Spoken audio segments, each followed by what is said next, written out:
एक कथा आपको सावित्री जी, जो कि इस देवी भागवत का एक बहुत ही प्रसिद्ध कथा है।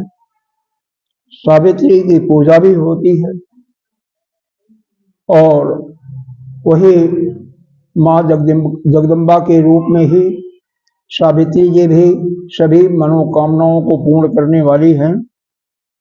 तो उनके कथा प्रारंभ हो रही है, जरा ध्यान से सुनेगा।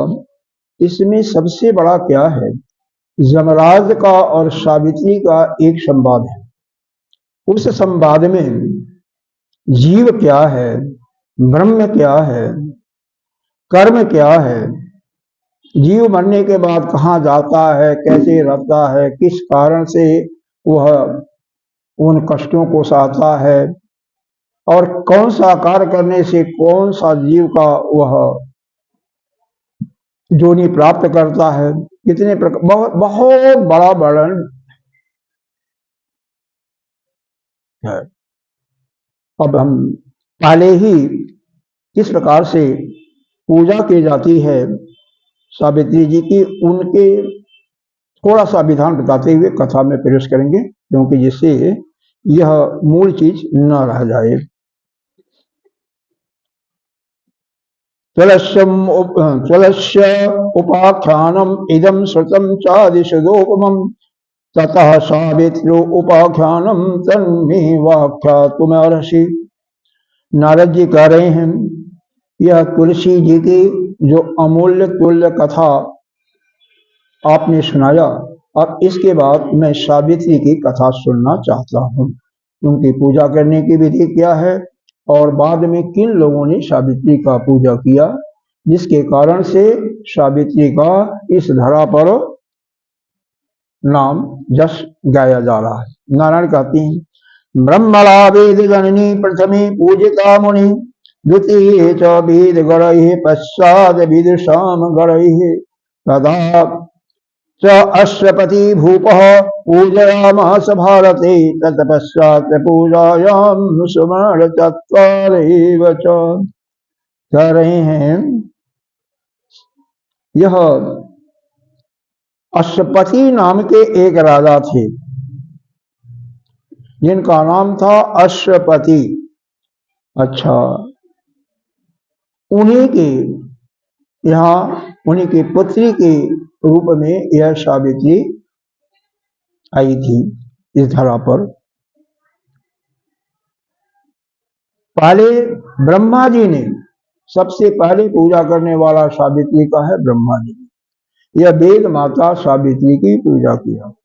उसके बाद वेदों में अनंतर जो ब्राह्मण हैं, जो वेदों के ज्ञानी हैं, उन ब्राह्मणों ने, विद्वत लोगों ने इसका किया। याद रखिए कि जो भी अगर ब्राह्मण का होगा, जो ब्राह्मण त्रिकाल संध्या नहीं करता है, उसका ब्राह्मणत्व नष्ट हो जाता है, वो ब्राह्मण कहने के योग्य नहीं है। त्रिकाल संध्या का तात्पर्य आप लोग जानते होंगे। इसमें पूजा अर्चन स्थापना और जो फल को चढ़ाते हैं के बाद गायत्री मंत्र का जाप विशेष करके किया जाता है। और गायत्री मंत्र के जाप की महानता इतना इसमें वर्णन किया है जिसका हद है।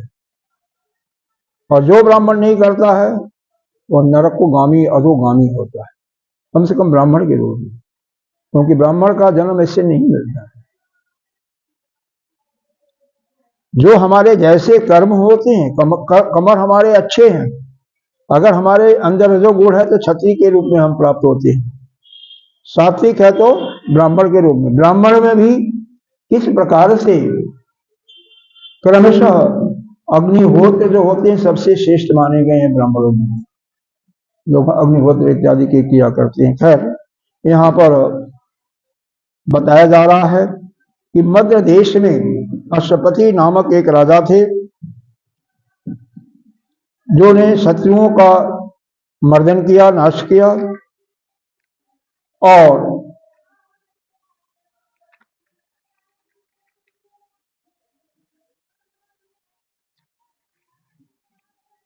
उनकी पत्नी का नाम था मालती। अब वह इसी प्रकार से थी जैसे विष्णु की पत्नी लक्ष्मी थी, इतनी सुंदर, इतनी सुशील और इतना अपने पति का सेवा करने वाली। और दोनों ने मिल करके माँ पुष्कर क्षेत्र में जाकर के वहां पर अपने इंद्रियों को वश में करके सावित्री माँ का दर्शन किया, पूजा किया, तपस्या किया, तो सावित्री माँ का दर्शन किया।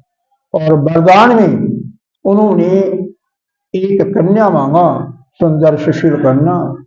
वही सुंदर सुशील कन्या समय पा करके उन दोनों के माध्यम से अश्वपति और मालती के यहाँ माँ सावित्री स्वयं कन्या के रूप में।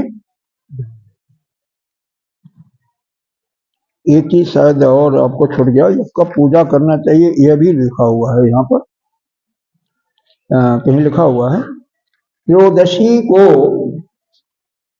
ज्येष्ठ कृष्ण पक्ष, जो सावित्री की पूजा करते हैं, करना चाहते हैं, ज्येष्ठ मास के कृष्ण पक्ष के त्रयोदशी के दिन अपना पूर्ण अपने इंद्रियों पर संयम करके, भोजन इत्यादि पर बहुत ही संयम करके शरीर को शुद्ध रखें और चतुर्दशी के दिन व्रत रखें। उस दिन माँ का पूजा करें, सब विधि विधान से सब कुछ करें, व्रत रखें। यह चतुर्दशी का 9 प्रकार के पुष्प, 9 प्रकार के मिष्ठान इत्यादि के अर्पण का यहाँ पर विधान है।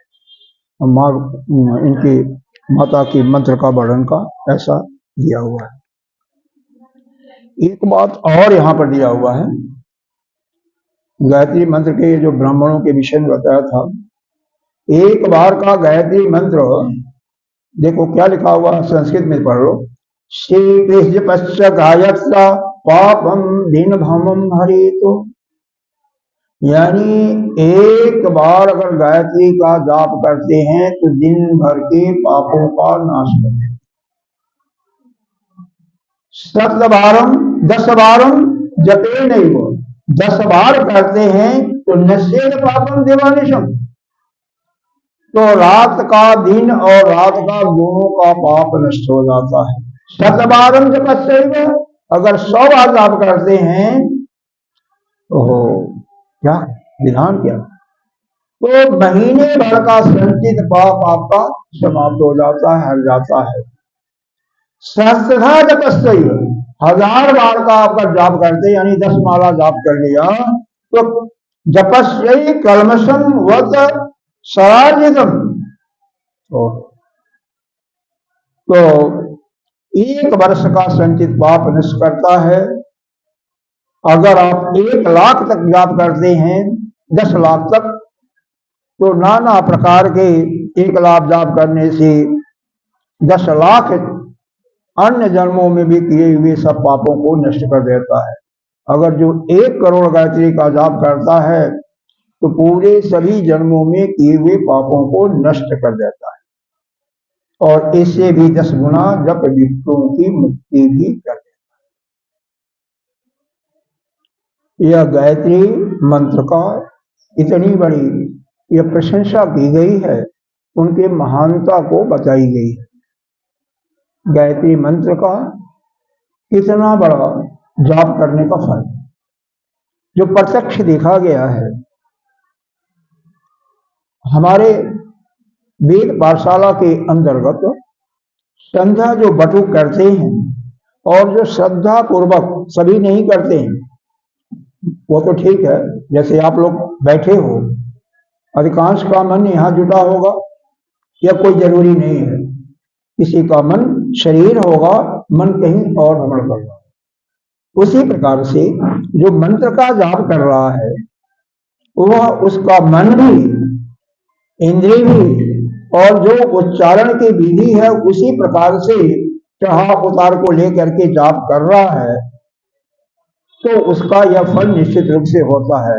और जो वहां पर 3 माला कराया जाता है सुबह शाम, उसके फलस्वरूप क्या होता है, वह बटुक गणों का, उनकी प्रखर उनकी बुद्धि इतनी प्रखर हो जाती है, स्मरण शक्ति इतनी तीव्र हो जाती है कि वह पूरे मंत्रों वेद के मंत्रों को अपना याद कर लेते हैं, अपनी मेमोरी में डाल लेते हैं।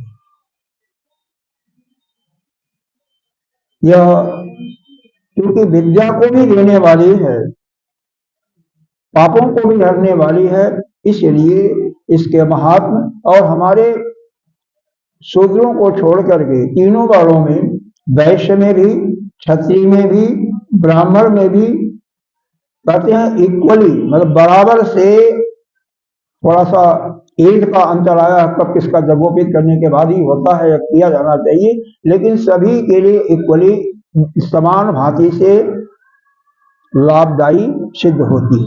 सभी के लिए गायत्री मंत्र का विधान, जाप का विधान है, केवल सन्यासी को छोड़ करके। लेकिन करते हैं तो कोई बात नहीं है, क्योंकि जब सन्यासी हो जाते हैं, सन्यास धारण करते हैं, उस समय उनका जगोपवी और छोटी जो होती है उसको उसी अग्नि में आहुति दे दी जाती है, और वह जीते जी अपने, जो मरने के बाद पिंडदान करते हो, वह जीते जी उनका पिंडदान भी हो जाता है, सब कुछ समाप्त कर देते हैं, मतलब उस शरीर का अंतिम। इसलिए लेकिन उनको एक दूसरा मंत्र दिया जाता है, जो गायत्री मंत्र है, 24 अक्षर वाली, ये सभी जानते होंगे। ओम भूर्भुवः स्वः तत्सवितुर्वरेण्यं भर्गो देवस्य धीमहि धियो यो नः प्रचोदयात्। प्रचोदयात् में भी थोड़ा बढ़ाना है और वरेण्यं में थोड़ा सा बढ़ाना है, और जो जल्दी जल्दी करते होंगे स्वतः सबसे बड़े भर्गो देव, वहां पर कोई लाभ नहीं है, ज्यादातर ऐसे लोग करते हैं। मन करते भी तो भी अंदर से बढ़ाओ घटाओ, और ठीक से जाप करोगे तो एक माला में कम से कम 10-15 मिनट लगेगा। 2-3 मिनट में कर लेते तो बस ऐसे ही होता है, ऐसे आप करते हो वैसे ही फल होता है। 3 माला करोगे तो निश्चित रूप से आधा घंटा से कम नहीं लगेगा, ऊपर ही लगेगा, केवल जाप करने में गायत्री श्रद्धा करते हो, बाकी समय अलग। तो ठीक रूप से ही हमें जाप करना चाहिए।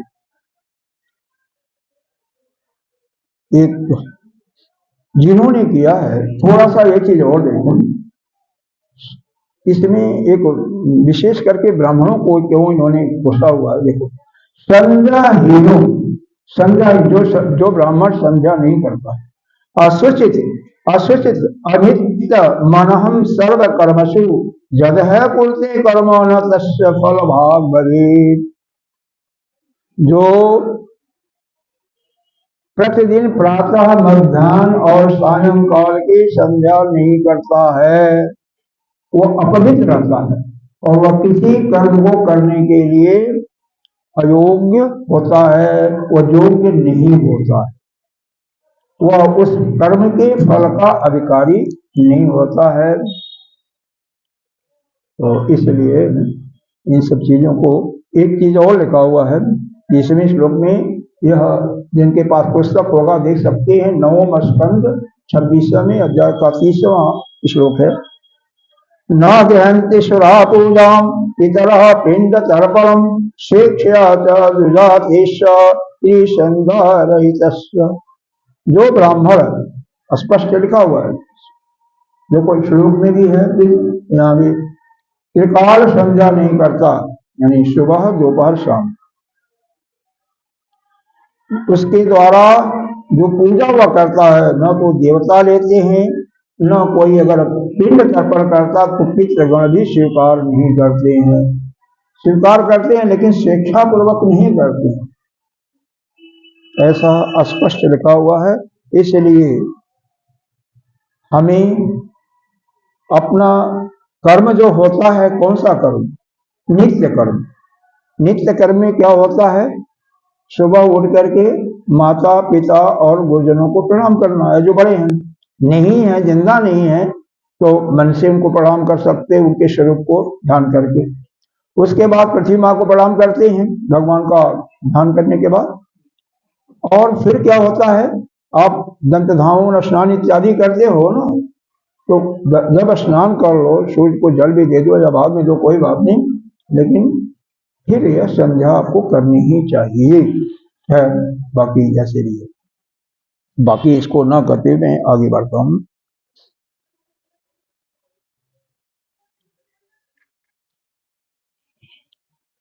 यहां पर तो बहुत एक 26 अध्याय में ही ये सावित्री की पूजा का जो विधान बताया है ना, जो करना चाहे उसको कर सकती। कैसे? आसन कैसे देना है, पाद्य कैसे देना है, अर्घ्य कैसे देना है, किस मंत्र से, स्नान कैसे कराना है, कैसे उनका लेपन करना है, धूप दीप नैवेद्य तांबूल शीतल जल वस्त्र आभूषण फल पुष्पमाला सिंदूर जगोपीत सब कैसे है। इनका मंत्र देख लो आप। ओम लगा सकते हैं, हर एक मंत्र में लगाते हैं। नहीं तो मंत्र है श्रीं ह्रीं क्लीं सावित्राय स्वाहा। वहां पर देखो दोनों में समानता है। ओम ऐं ह्रीं क्लीं चामुंडाई विच्चे। ऐं ह्रीं क्लीं था, यहां पर ह्रीं क्लीं वैसे ही है, ऐं की जगह श्रीं शब्द आ गया। इसका मतलब सावित्री में वह जो ज्ञान स्वरूपी जो विद्या थी, उसको लक्ष्मी में श्री कहते हैं, लक्ष्मी जी को उसके अंदर व्यक्त कर दिया। बाकी सब वैसे ही है, दोनों का लगभग एक ही है। तो यह मंत्र है, जिसको करना हो कर सकता है, नहीं करना हो कोई।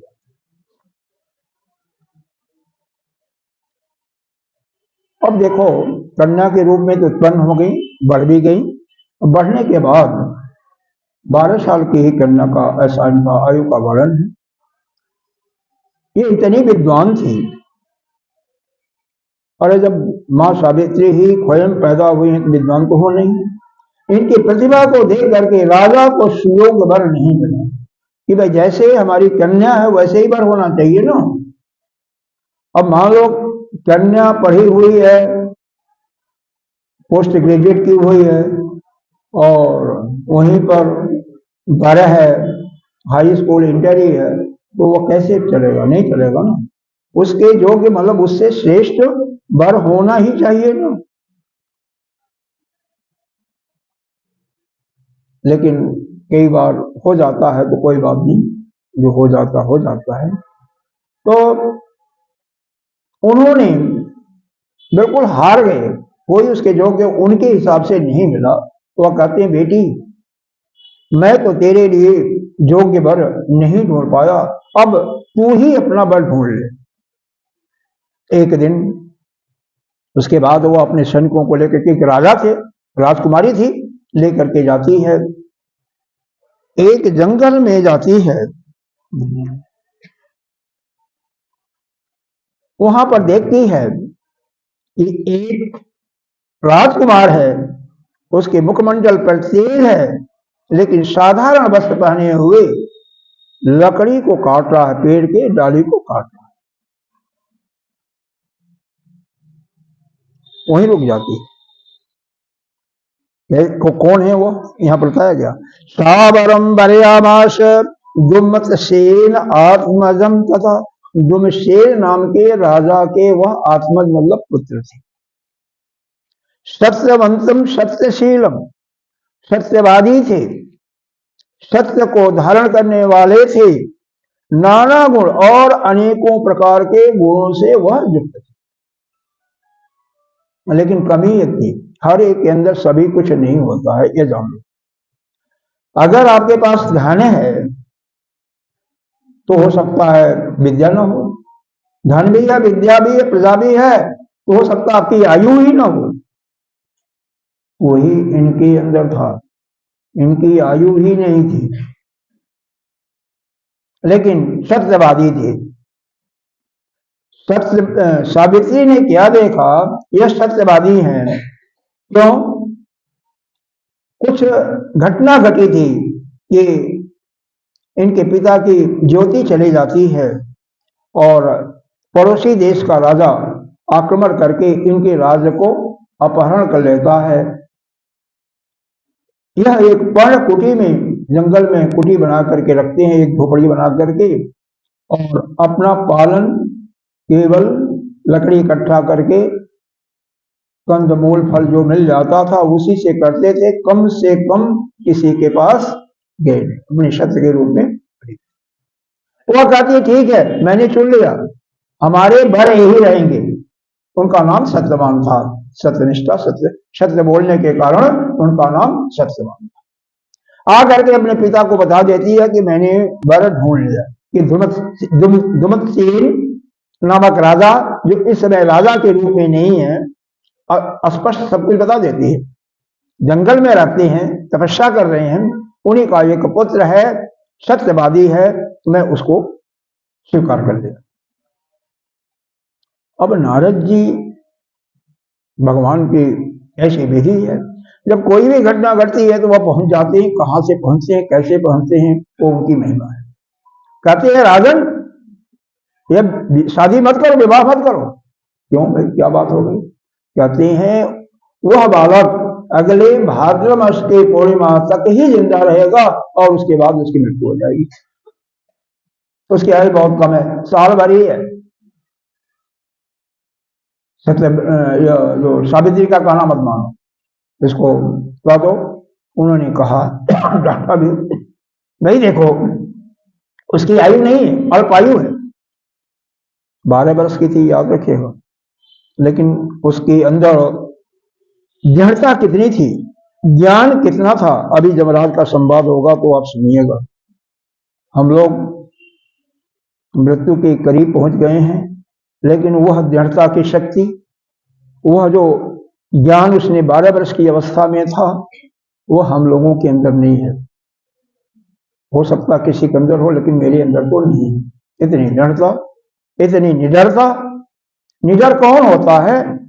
श्रुति में बताया गया है, जो ब्रह्म विद्या को ग्रहण कर लेता वही निडर, वो किसी से नहीं डरता।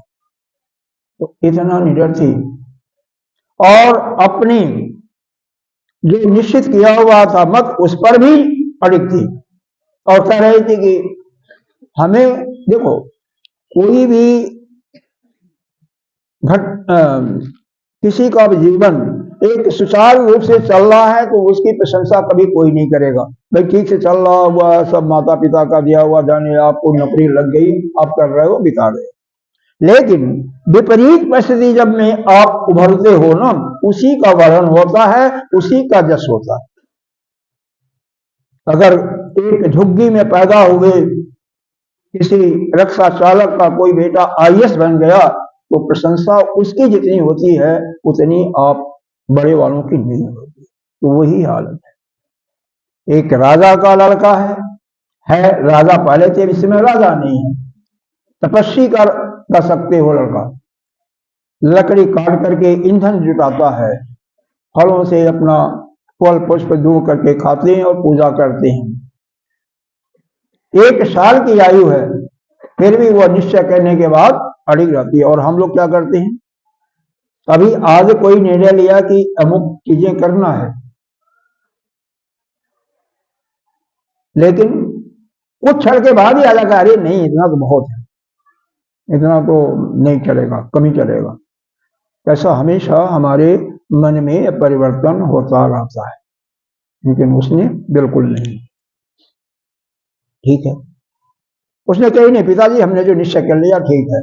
अरे क्या पता हमारी शादी किसी के साथ आप कर दें, हो सकता है कल ही उसकी मृत्यु हो जाए, क्या कोई गारंटी है? उनकी तो गारंटी है, कम से कम 1 साल तक नारद जी ने कह दिया कि 1 साल तक जिंदा रहेंगे। और दूसरा, जिस राजा के साथ आप शादी कर रहे हो, करोगे राजा के, राजकुमार के साथ, वह कितना दिन जिंदा रहेगा, कोई गारंटी ले सकता है? क्योंकि इस धरा पर जो आया है उसको जाना तो है ना एक दिन।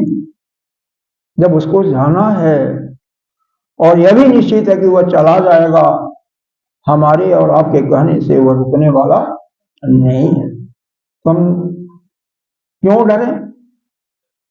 हमारे लिए वही है जो कि सत्यवादी और कुमार है। मैं तो उसे शादी करूंगी, 1 साल तो रहेगा ना, बाकी हम देख लेंगे। हो गया, शादी वादी हो जाता है। शादी होने के बाद वो वहीं रहती है, अपने सास ससुर की पूरी सेवा करती है। आजकल की जो की लड़की होगी ना, उनसे कंपैरिजन तुलना तो करो। ऐसी पढ़ी लिखी लड़कियां, ऐसी योग्य लड़की सास ससुर की सेवा के बजाय बल्कि अपनी सेवा खुद ही करवाती है। ये देखने में आपने देखा होगा, घर का भोजन इत्यादि जो कुछ था सारी जिम्मेदारी अपने पास से साफ सफाई सब स्वयं करते थे और उनकी सेवा भी करते थे, पति के भी सेवा का ध्यान रखते थे और अपनी जो पूजा और ध्यान है उसको भी करती थी मां सावित्री की। सब कुछ ठीक ठीक।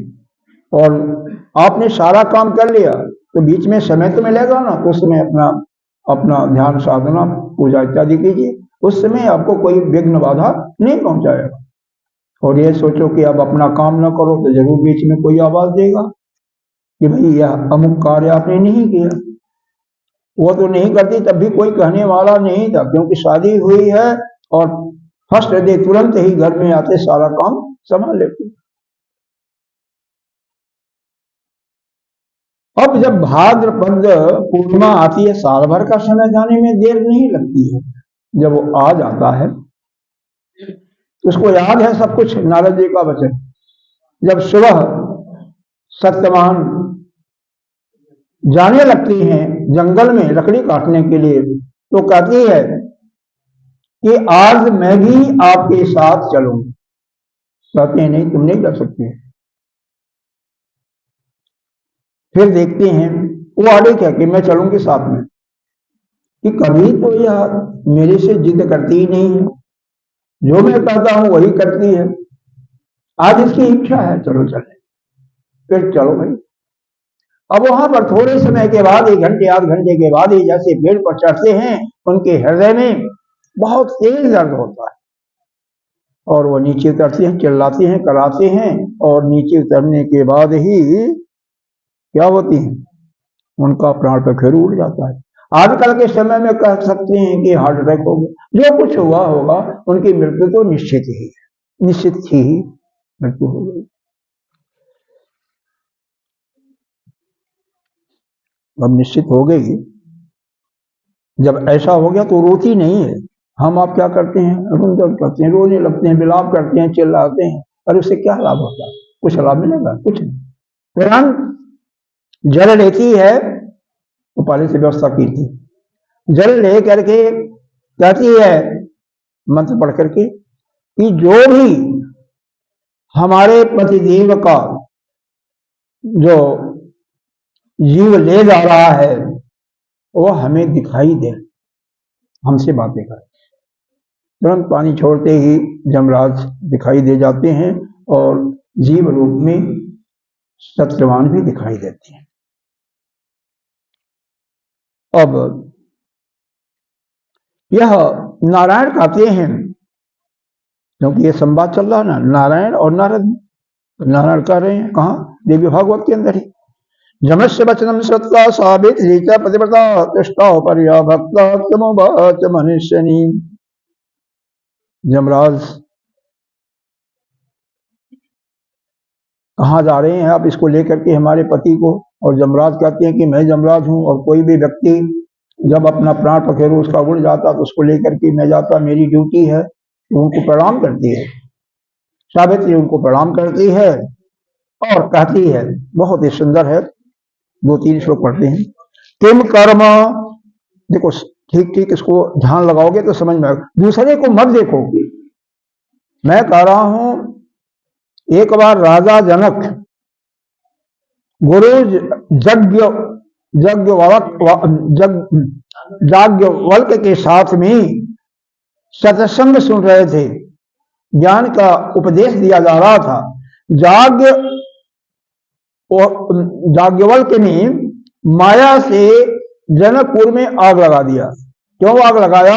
कि उनके शिष्य कहते थे कि यह गुरु जी राजा होने के कारण जनक जी को ज्यादा प्रेम करते हैं, जब तक ये आते नहीं कथा नहीं शुरू करते हैं, और हम लोग गरीब हैं तो हम लोगों पर ध्यान नहीं देते। इसी को सिद्ध करने के लिए याज्ञवल्क्य ने माया से आग लगा दिया। माया की आग थी वास्तविक आग नहीं थी, और किसी को मालूम नहीं था। यह जैसे आग लगने के लिए शोर हो गया कि आग लग गई, आग लग गई, जनकपुरी जल रहा है। जितने भी इनके शिष्य थे सब भाग गए अपना, इनके पास तो कुछ नहीं था, एक नीचे का और ओढ़ने का, बस इसके अलावा तो कुछ था नहीं। उसी को बचाने के लिए भाग गए। राजा जनक कथा सुन रहे हैं। फिर समाचार आता है कि राजमहल जल रहा है, राजा का निवास स्थान बिल्कुल जल करके राख हो रहा। लेकिन राजा सुन रहे हैं, कोई उनके प्रभाव नहीं पड़ रहा है। भाई सब चीजें तो अनित्य हैं, तो जलना जलने दो, जो होना होगा होगा, मैं रोक तो सकता नहीं ना। मैं तो भगवान के बारे में सुन रहा हूँ, श्रवण कर रहा हूँ, उनके ज्ञान के बारे, उनके ज्ञान का अनुभव करने के लिए, उनका क्या रूप है, कैसा वो है, कैसे वो है, कैसे व्यक्त रूप में है, कैसे व्यक्त रूप में है, उनके बारे में गुरुदेव सुना रहे हैं। तो मैं क्यों कहीं जाऊं, मैं तो यहीं रहूंगा।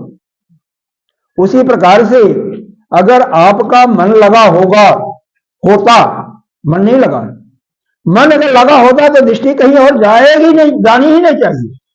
आपका सिर्फ श्रोत इंद्रिय यानी काल और नेत्र इंद्रिय यहीं पर स्थित होना चाहिए। श्रोत इंद्रिय जो आवाज निकल जा रही है उसी पर स्थित होना चाहिए, और नेत्र वक्ता के ही पेश को देखते हुए उसको अपने अंदर क्या हो रहा, जो कुछ होगा होता रहेगा, आपका कोई अधिकार नहीं है, मेरा कोई अधिकार नहीं है। तो हम क्यों व्यर्थ की चिंता करें, क्यों मैं अपने मन को परेशान करें? क्योंकि मन को संतुलित अवस्था में रखना ही योग है, और वही भक्ति है, वही सब कुछ है। यानी मन को सम अवस्था में रखना। मन में जब विक्षिप्तता आ जाती है ना, विक्षिप्त हो जाता है, तभी सारे काम होने लगते हैं। तो मन किस प्रकार से हमारा, अरे योगा चित्त वृत्ति निरोधा, वृत्तियां शांत हो जाए, उसी को हम योग कहते हैं। वही कल ही मैंने बताया था, देवी भागवत में भी आया था, जिसका चित्र उस परमात्मा में, उस मां जगदम्बा में लग गया, वही उस परम पद को प्राप्त करता। तो कब लगेगा? पहले छोटी छोटी चीजों में लगेगा, तब तो जाकर के एकाग्रता आएगी। तो वह एक बैग एकाग्रता नहीं आती है, वह एकाग्रता धीरे धीरे। अभी आप घंटों लगा रहे हो, 2 घंटे का मान लो सत्संग होता है, यहां पर अगर आपका मन श्रोतेंद्रिय और कर्णेंद्रिय बिल्कुल यहीं पर स्थित हो गई, कहीं नहीं रही, शरीर भी अगर हिलडुल नहीं रहा है, तो समझो कि एक समय आएगा कि आपका घंटों, दिन, महीनों उस परमात्मा के स्वरूप में स्थिर हो जाए। अभ्यास करना पड़ेगा, ठीक है। अब सावित्री प्रश्न पूछती है, इसको सुनिए। तुम कर्म तद भक्तेन को वा तद्भुतिरेव च को वा देहि च देह क को वा कर्म कारक। कर्म क्या है, वह कौन करता है, उसका कारण कौन है, देही कौन है, देह कौन है, ज्ञान क्या है, बुद्धि क्या है, शरीरधारियों का प्राण क्या है, इंद्रियां क्या हैं, उनका क्या क्या लक्षण है, उनके देवता कौन है, भोग करने वाला कौन है, भोग कराने वाला कौन है, भोग क्या है।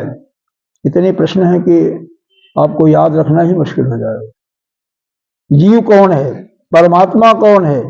एक प्रकार से जीव, परमात्मा और जगत के स्थिति के बारे में सावित्री ने प्रश्न किया। अब वह जमराज या धर्मराज कहिए, दोनों एक ही हैं। जमराज और धर्मराज अलग अलग नहीं है, एक ही है। क्या कहते हैं? वेद प्रणिहितो धर्म कर्मम जन मंगलम परम। वेद के अनुसार जो भी कोई भी साधक कर्म को प्रतिपादित करता है, कर्म को करता है, उसी को हम कहते हैं धर्म। वही मंगलकारी कर्म है, कल्याण करने वाला। इसके विपरीत जो कर्म करता है, मान लो कि वेद में झूठ बोलना मना किया हुआ है, वेद में चोरी करना मना किया हुआ है, उसको कर्म करते हो तो क्या होता है, वो अवैधानिक हुआ और वह अशुभ कर्म होता है, उसका आपको पाप लगेगा। ठीक है, यज्ञ कर रहे हो तो उसका सुंदर फल मिलेगा। अगर कामना होगी तो कामना पूर्ति होगी, अगर कामना नहीं है तो आपका अंतःकरण शुद्ध होगा। नित्य प्रति माता पिता गुरु का को प्रणाम कर रहे हो पूरी श्रद्धा के साथ, तो आपका अंतःकरण शुद्ध होगा। और क्या, तो कर्म, शुभ कर्म क्या है, अशुभ कर्म क्या है, हो गया।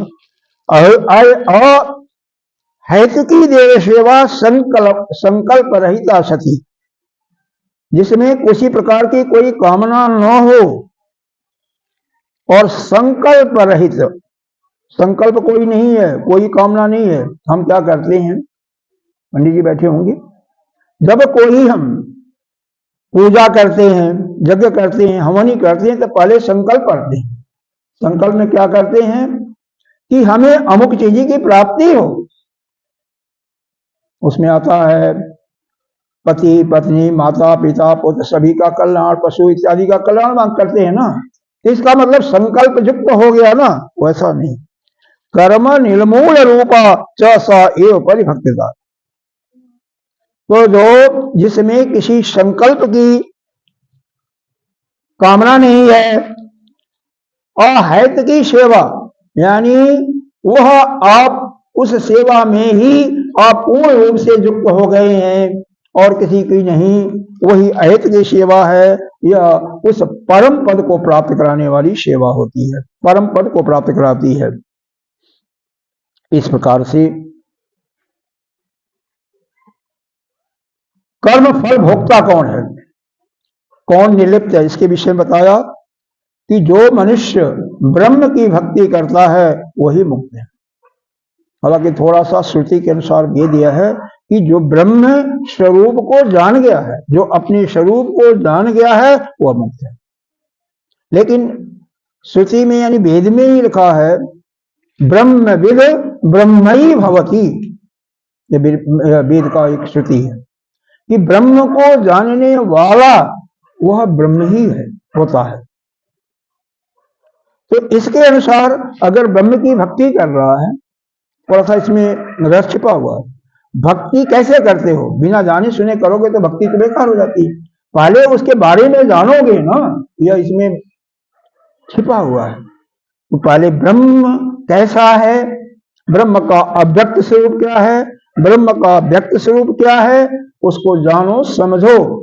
अपने चित्त में जब आपकी यह बैठ गया, फिर उसकी अगर भक्ति करते हो, यानी इसका मतलब क्या हुआ, ब्रह्म को जान करके उनकी भक्ति कर रहे हो या उस स्वरूप में, तो ऐसी अगर भक्ति है तो वही जो करता वही मुक्त, क्योंकि वह ब्रह्म को जान गया।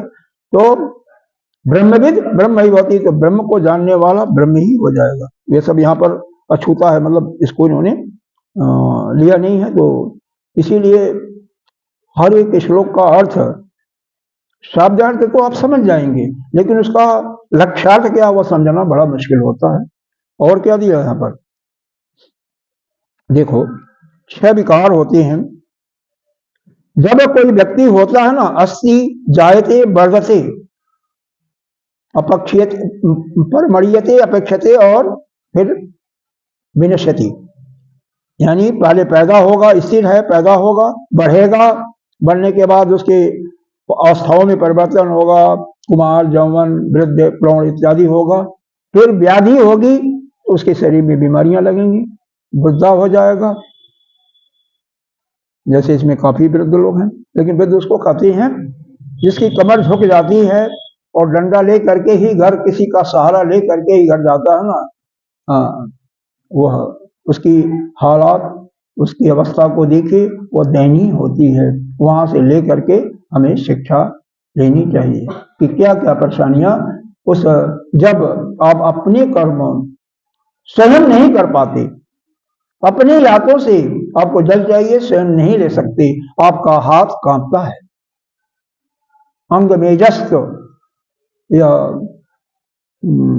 योग दर्शन में एक बताया गया है कि जिसको अंग में यानी हाथ कांपने लगता है, शरीर कांपने लगता है, हाथ में झुर्रियां पड़ जाती हैं, पेट में झुर्रियां पड़ जाती हैं, वह फिर वह भगवान का ध्यान कैसे कर सकता, वह दोष है। ये सब दोषों में उपदोषों में इसका नाम आया है। तो इसीलिए भक्ति कब से करना चाहिए?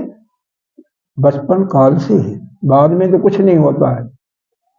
वह स्थिति नहीं प्राप्त हो पाती है जो कि हम यौवन को केवल भोग में गंवा देते हैं। तो खैर कोई बात नहीं, इसमें आगे का थोड़ा सा, तो जब मृत्यु जरा व्याधि शोक भय इनसे सब कौन रहित होता है? जो मनुष्य ब्रह्म की भक्ति करता है, या जो ब्रह्म विद्या को प्राप्त कर चुका होता है, या जो ब्रह्म को जानता है। और क्या है? एक भक्ति होती है कि जो निर्वाण प्राप्त कराती है, निर्वाण का मतलब मोक्ष वहां पर भी है। और दूसरी भक्ति ऐसी होती है जो उस परमात्मा का या अपने आराध्य का दर्शन कराती है। निर्वाण पद दाती च हरि रूप प्रदानम हरि रूप स्वरूपा च भक्ति वांछति वैष्णव। तो जैसा आप चाहते हो वैसा ही भक्ति आपको मिलेगी। अगर ब्रह्म का या हरि का आप कामना करते हैं तो आपको क्या होगा? निर्वाण प्राप्त कराएगी।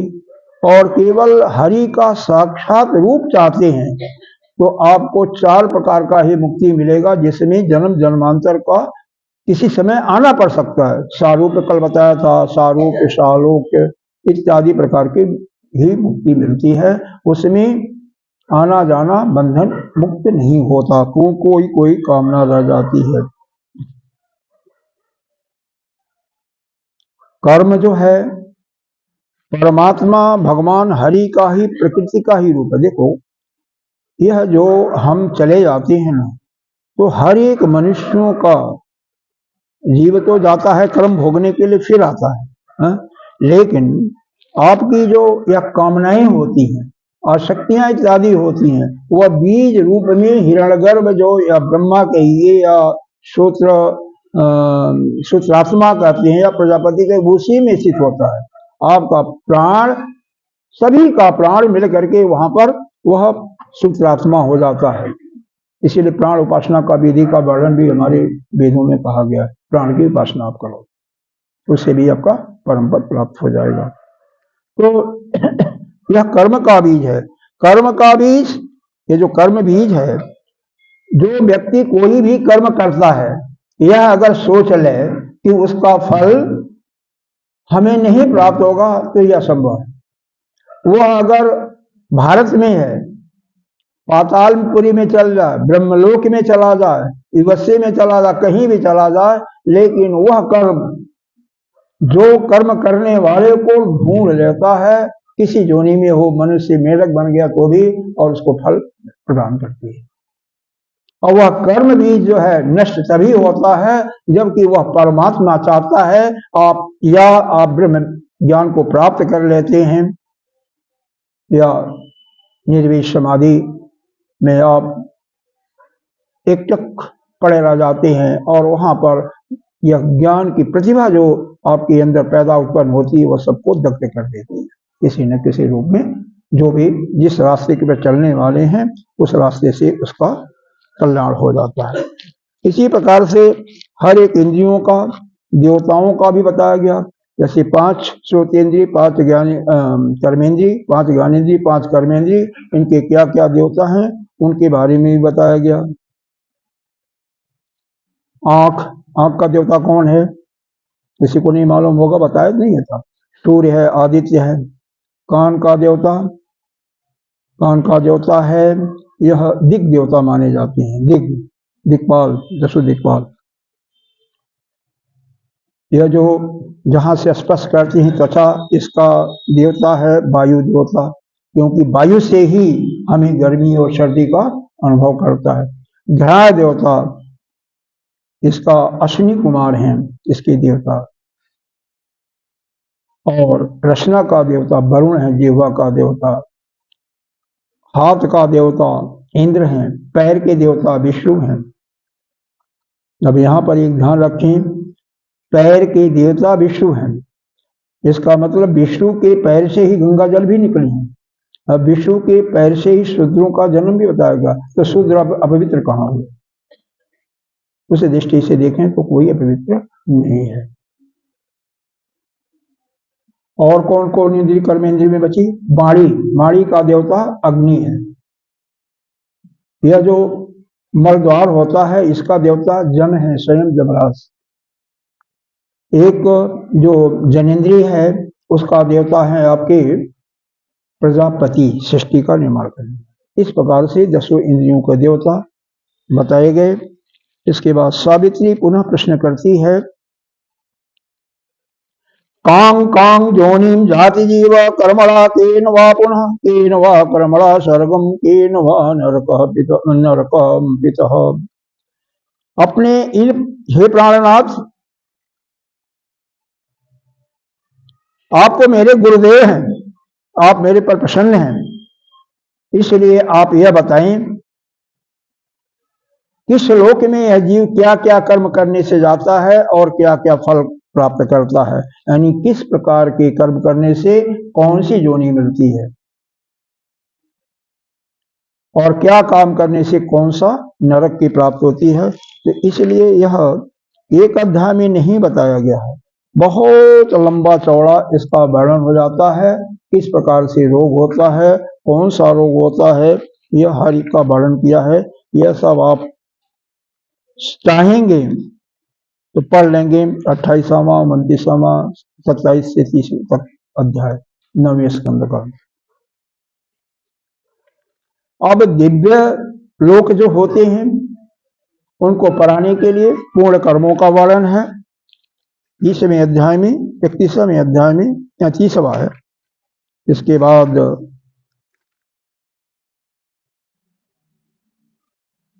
जमराज जी बहुत खुश हो जाते हैं। जमराज जी इनको कहते हैं, पत्री तुम्हारी आय तो कुछ भी नहीं है, तुम्हारा ज्ञान तो बड़े बड़े विद्वानों को फेल करने वाला है, इसलिए हम तुम पर इतना खुश हैं, जो चाहो वह वरदान मांग लो, जो चाहो वह वरदान मांग लो। वरदान क्या मांगती है? हमारे औरस 100 औरस पुत्र हों। औरस जानती हैं? नहीं, औरस नहीं जानती। मतलब हमारे ही और पति के संसर्ग से जो पुत्र होता है उसमें दत्तक पुत्र इत्यादि नहीं आते हैं, तो हमारे अपने पति से ही, उसका पति कौन था? सत्यवान, जो मर चुका है। यह बात समझने की कोशिश करना। अपने ही पति से, मतलब हमारे 100 और पुत्र, हमारे सास ससुर की आंखें चली गई हैं वो भी ठीक हो जाए, उनका राज्य भी वापस हो जाए, ठीक है।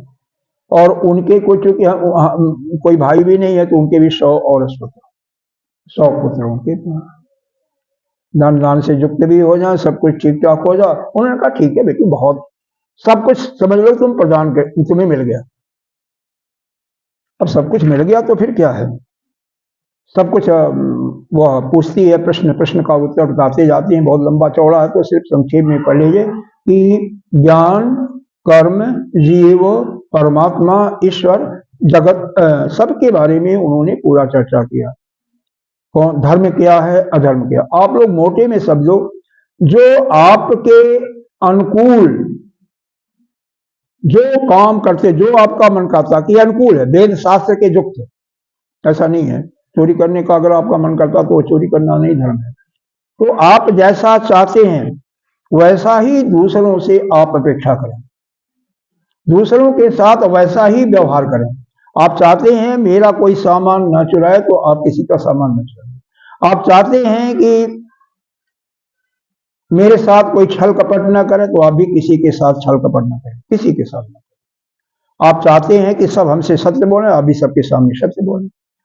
तो ऐसा कार्य करना ही धर्म है। यहाँ पर यह संक्षेप रूप से आम व्यक्ति ऐसा समझे तो अच्छा है। और अधर्म क्या है? आपके जो विपरीत,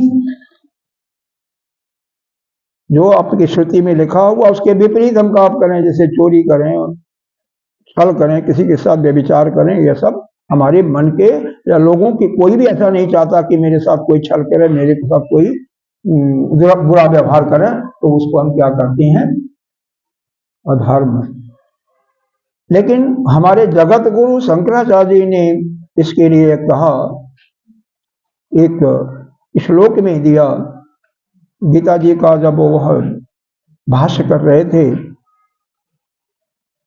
जगत स्थिति कारणम, वह कर्म जो जगत की स्थिति को ठीक ठाक रखता है, प्राणी नाम, सर्व प्राणी नाम, सभी कल्याणकम, सभी अभुज है, सब प्राणी नाम अभुज है, निःश्रेयस्य प्राप्ति हेतु सह धर्म, जो उनको मोक्ष भी प्राप्त करता है और समस्त प्राणियों का कल्याण भी करता है, जगत के स्थिति भी ठीक रखता है, उसी को धर्म कहते हैं।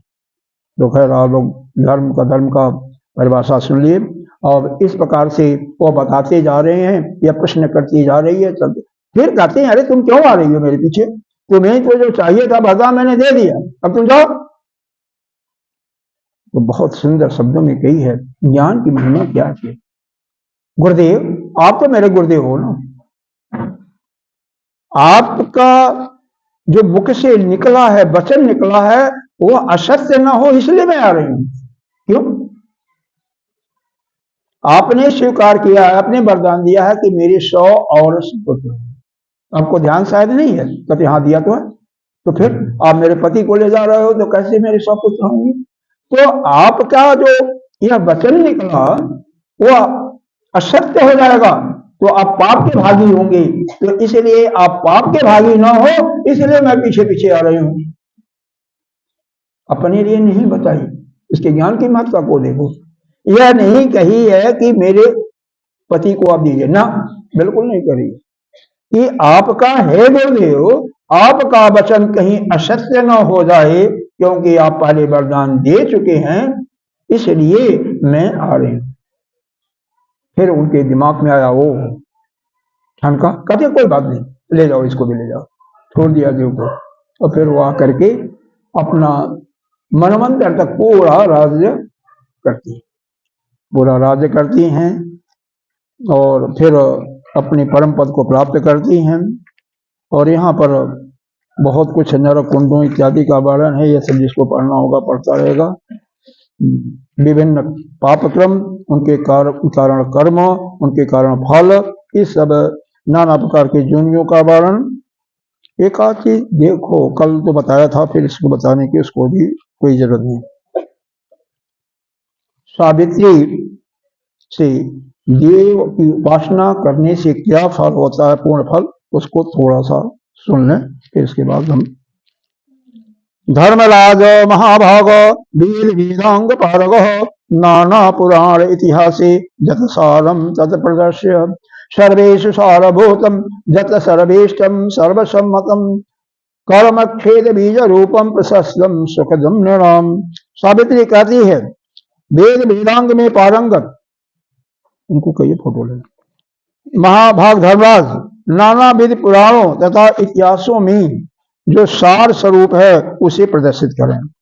अब आप मुझसे कर्म का वर्णन करें, जो सभी का सार है, सभी को अभिष्ट फल और कर्मों का उन्मूलन करने वाला है, श्रेष्ठ मुनियों को सुख देने वाला और सभी का कल्याण करने वाला है, उस पर आप प्रकाश डालें। अब इसके बाद सावित्री की बात को सुन करके धर्मराज ने भगवान हरि का स्मरण करते हुए कर्म बंधन को काटने वाली कथा प्रारंभ करते हैं। अब कथा तो मेरे ख्याल से बहुत हो गया, समय कुछ ज्यादा हो रहा है, अभी कई कुछ काम करना है, तो हम यहाँ पर समाप्त करना चाहते हैं। सिर्फ एक चीज आपको बताते हुए, क्योंकि समय ज्यादा नहीं है। वो लाए हो नरेश जी, वो भी लाया हो जो स्थापना वाला, कुछ लाए हो? हाँ, तो कुछ समय चाहिए आपको ना, तो मैं देता हूँ। चलो ठीक है। देखो अंतिम माँ, यह स्वयं परमात्मा स्वरूप माँ जगत जननी जो जगदम्बिका हैं, उनको प्रणाम करने के लिए एक मंत्र दिया हुआ है, उसको सच्चिदानंद रूपाम ताम गायत्री प्रतिपादितम नमाम ह्रीं मईं देवी धियो जो न प्रचोदयात्। जैसे गायत्री का मंत्र है ना, गायत्री त्रिपद है, 3 पद होते हैं गायत्री में, 8 अक्षर के, 8 या 24 अक्षर होते हैं। उसी प्रकार से हर एक देवताओं का गायत्री मंत्र है। हनुमान जी का भी है, नारायण का भी है, शिव जी का भी है, तो यहाँ पर माता का भी गायत्री मंत्र बताया है। वेद सारम इदम पुण्यम पुराणम द्विज सत्तमा वेद पार्श्वम पाठे श्रवणे चत्रैहि। हे मुनि, श्रेष्ठ मुनि, यह परम पुराण पवित्र तथा वेदों का यह सार है। यह जो आपको बताया गया, यह सार बताया गया है, और उसमें से भी हमने बहुत कुछ छोड़ करके सार बताया गया, क्योंकि इस पूरे यह जो देवी मद्भागवत महापुराण है, 18,000 श्लोक है, 12 अध्याय हैं, 12 स्कंध है, 318 अध्याय हैं। तो यह समझिए कि 18,000 श्लोक आपके 7 दिन के अंदर 2-2.5 घंटा श्रवण करने से समाप्त हो जाए, उसमें भी टाइम इधर उधर में बीत जाता है। कैसे संभव है? 1 घंटे में मैक्सिमम आप 10 श्लोक ही कर सकते हैं, और जब विशेष व्याख्या करनी हो तो शायद 5 भी ना हो। तो इसलिए उस सार में से भी सार आपको बता करके इसका यह किया गया। लेकिन फिर भी जो इस माँ के 9 दिन का इनका अनुष्ठान होता है, प्राणायाम की विधि पहले बता दी जा चुकी है, नहीं कर सकता है वह कम से कम इनका जो मंत्र है ओम ऐं ह्रीं क्लीं चामुंडायै विच्चे, उसका जाप करें, या यह सच्चिदानंद रूपाम तम गायत्री प्रतिपादितम नमामि ह्रीं मयि देवी, थोड़ा सा उससे कठिन है, धियो जो न गायत्री मंत्र का रूप में। प्रसन्न हृदया सर्वे देवी पादाम्बुज निवृत्तिं परमां प्राप्त पुनस्पृहत। भगवती के चरण कमलों के पाशक सभी मुनि प्रसन्न हृदय वाले हो गए और पुराण के भाव से परम शांति को प्राप्त हुई। नमः चक्रो पुनः सूतम समस्या मोहरमो संसार पल्लवस्माकम तमेव ही। मुनियों ने सूत जी को नमस्कार किया, बार बार क्षमा किया, क्षमा प्रार्थना किया, और संसार सागर से प्राप्त करने के लिए हे भगवान जो आपने उपाय बताता हूँ उसके लिए आपकी बारंबार भूर प्रार्थना करता हूँ। ओम पूर्णमदः पूर्णमिदं पूर्णात् पूर्णमुदच्यते पूर्णस्य पूर्णमादाय पूर्णमेवावशिष्यते। इस माँ का अमृतमयी कथा जो जिनके माध्यम से यह आपको सुनने को प्राप्त हुआ है, उन सभी जो भी इस में थोड़ा बहुत भी सहयोग किए हैं, सभी को भोरी भोरी बहुत बहुत आशीर्वाद। विशेष करके सरिता जी कहाँ हैं? चली गई कहीं? इन्हीं के संकल्प से यह कथा हुआ है, क्योंकि यह आज 19 फरवरी को यह जो नरेश जी हमारे शर्मा जी हैं सामने, जो इसके अध्यक्ष हैं, नंद किशोर शर्मा जी, हमारी यह अंशिया जी इसके क्या है उप मंत्री हैं, मेरे जी कोषाध्यक्ष हैं या फाइनेंस मिनिस्टर कहिए। इन्हीं सबों के प्रयास से यह काम चल रहा है। तो क्योंकि इनका प्रयास तो है ही है, मूल रूप से जिसके अंदर संकल्प आया, जिसके संकल्प लेने से यह कार्य समाप्त हुआ, उसको तो कोटि कोटि बंधन है ही है, और उसको तो सभी जो भी उनकी इच्छा है वह पूर्ण हो, यह भगवान से हम प्रार्थना करते हैं। लेकिन उनका सब कुछ इच्छा रहते हुए अगर आप लोग आकर के श्रवण नहीं करते तो बिल्कुल बेकार था ना। इसलिए जो कोई भी इसमें सहयोग किया या नहीं भी सहयोग किया, केवल श्रद्धा पूर्वक इस कथा का श्रवण किया और इसके अनुसार बाद में जो कर्म भी कर लेता है उसका क्या पूछना, उसका तो कल्याण निश्चित रूप से है ही है। इसलिए सभी को बहुत बहुत आशीर्वाद। आगे की क्रिया मेरे जी जैसा कहेंगे वैसा हो।